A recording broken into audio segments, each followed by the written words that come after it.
Hi everybody, Dr. Trey here, and I am sitting in my car. Decided to share some tips with you guys for your new telecommuting life. This is my little telecommuting carpool.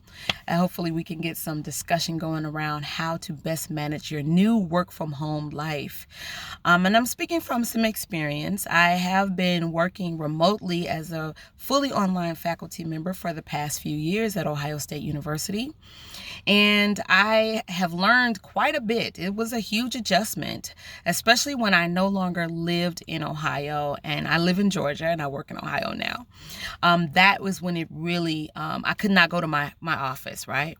So that's when it really hit home that I needed to make some changes about how I manage my workday. So in light of everything that's going on with you guys, I want to, and with all of us, right, I want to offer some tips and some strategies based on things that have worked for me, lessons that I've learned over the past few years, in being a fully online and remote employee.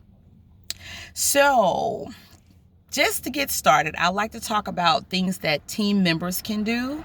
And my video is really going to be addressing more staff needs or research team needs, folks who don't have a flexible work schedule in terms of hours, folks who typically work that 9 to 5 or 8 to 5 or 8 to 4 schedule daily, and are expected to be in the office to work. As a faculty member, that's not really what I've been a faculty member for, 20 years. And, we can work from anywhere most of the time. But for folks who are staff, or research teams, folks who have to come into the office to work a set schedule, this can be really difficult to manage and to adjust to. Being able to work from home, if that wasn't what you desired and you didn't plan, right, for this, right? And you have to do this over a few days, right? So here are some tips of getting started. Folks who are on now remote work from home teams. First of all, set up your workspace.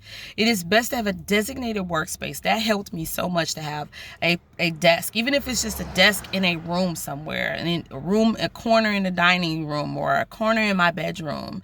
If you don't have a designated extra room for an office, having a desk somewhere with your computer and your work materials there is key.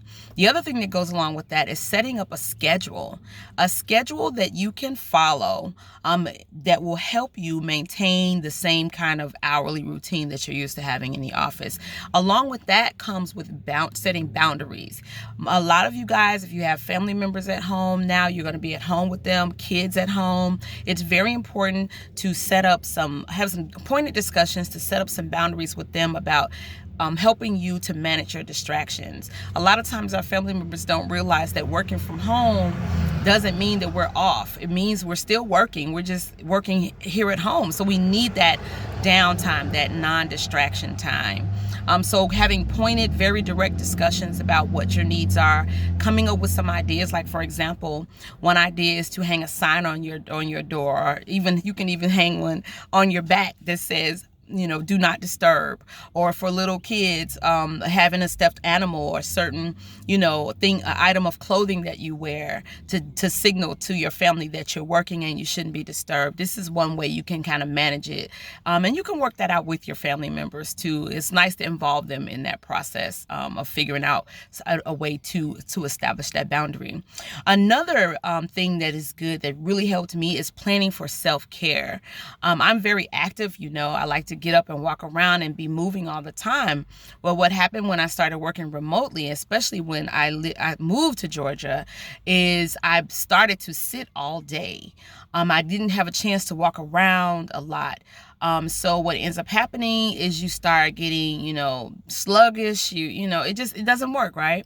So you make these plans to stay active, and being active is also a part of your self-care, which is also really important at this time too, because we're we're in a crisis situation. So we need to keep our stress levels down. So getting out, taking walks, doing meditation, doing yoga, whatever it is that you can do from home or in your neighborhood can be helpful to keep your self-care up and also give you frequent breaks from your work, from the sitting, if you need that. And I believe even if you're used to sitting all day, it's still going to be important now with this new situation that we have going on to get up and move frequently, you know.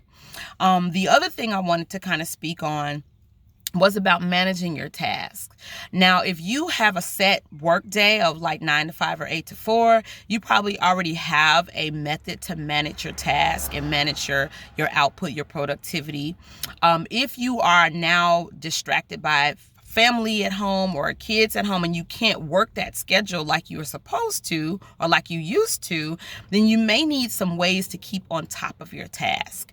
What I tend to do is create a running task list. I use an app called Google Keep, Keep. It's available on my phone and I can get to it from my computer as well. It's synced. I even use it for my kids to help them stay on track of the tasks that I need them to do. And you can make a task list there and then mark things off as you get them done. And of course, you work in conjunction with your team leader or manager or supervisor to help you stay on top of your goals. Well, that's all I have for now. And I want to say, even though this message was, geared toward team members, I do want to address some things that will help team leaders to do a better job with managing their remote teams especially if you've never done it before. But we'll start out here.